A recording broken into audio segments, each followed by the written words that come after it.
and girls, this is Claudia here from Metaldays 2017. We're with ABSU now. Thanks for being here. Thank you very much. It's a grandiose pleasure to be here. It's ABSU's debut appearance at this wonderful festival, Metaldays, and we're looking forward to displaying our specific branch of metal, which is known as mythological occult metal, and looking forward to this evening's presentation.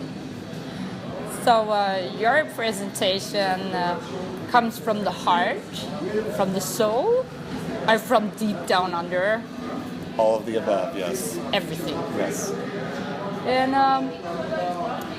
do you feel that there's a separate thing like the private life and the band life, or is it one? Do you change when you enter the stage? Or you enter a character?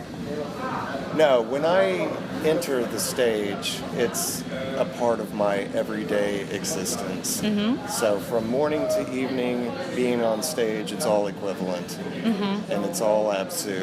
And our version of mythological occult metal is a daily way of life. Mm-hmm. Definitely. So when it comes to songwriting, then you feel the need to express what you experience. Yes. And you want to share with other people who are... ABSU's lyrical content deals with the following topics: the Lemic magic, Grecian magic, ceremonial magic, the ways of Tot in Egyptian mythology, and also other mythologies such as Mesopotamian, Sumerian, Assyrian, and Celtic mythology, which pertain highly to the band's moniker being ABSU. So they have, all of the aforementioned topics are a heavy portion of ABSU's lyrical and poetic content, and it's also a way of life within the music as well. Mm-hmm. So when it comes to expressing your music, then quite often there's discussions on gear, there's discussions on how to bring forward the sound that you really want. So is that the case in your band as well? Or do you say, no, gear is not so important, this comes from within us and we don't care a lot about gear? It has nothing to do with gear. It's how the craft of the musician pushes and utilizes the instrumentation to create the music of ABSU.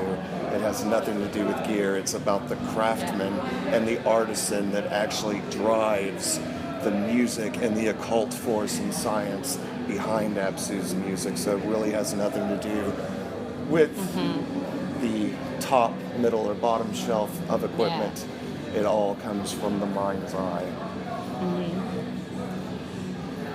And when you're into reading, when you're into experiencing other music, what does that feel like inside you? What does it do with you? It brings certain aspects of power and immortality, and to not be one of this current state of Earth.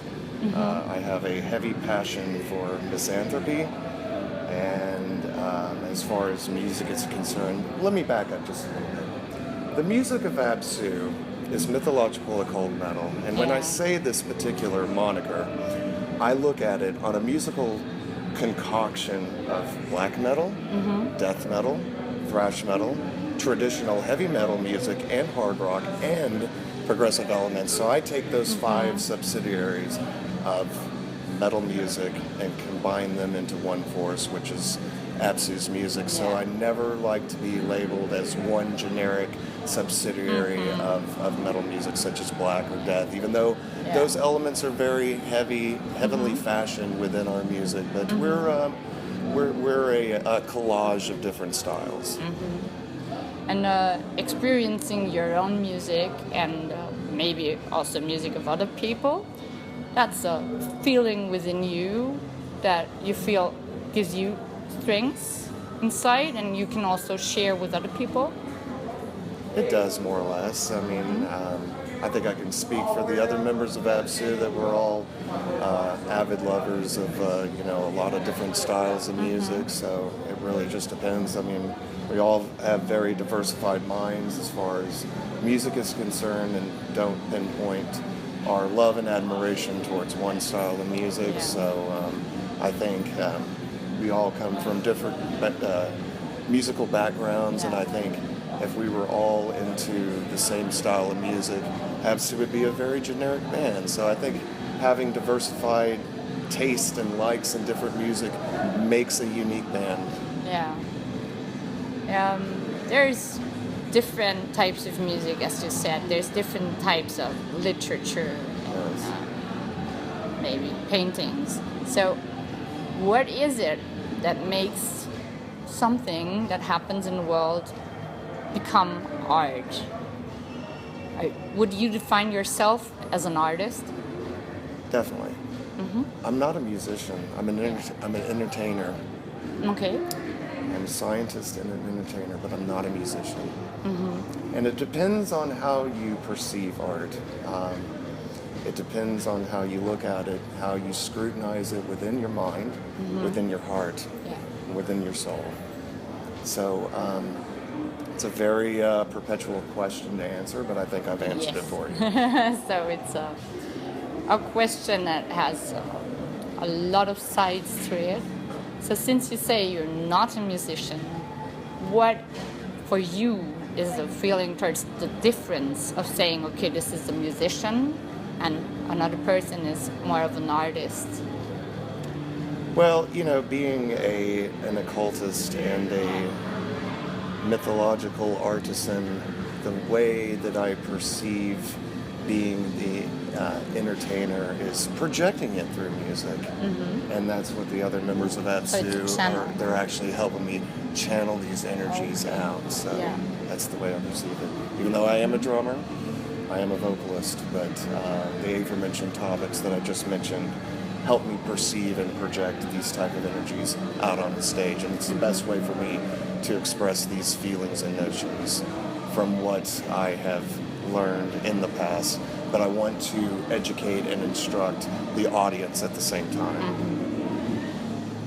And when you use your voice, then you do it also not just in one way. You're not using your voice monotonously. So it's not just one pitch, or it's not just one technique. It's not just having one side. Yes. So how did you find out about all these sides that you have?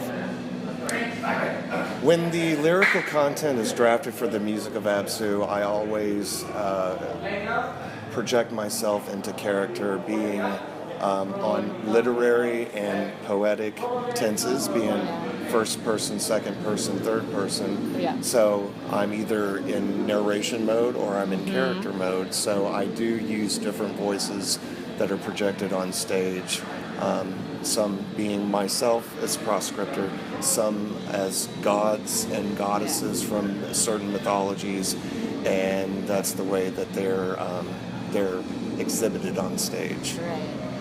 So you have to focus on really being and living all of these voices, which does it come naturally? It does. It does. Definitely.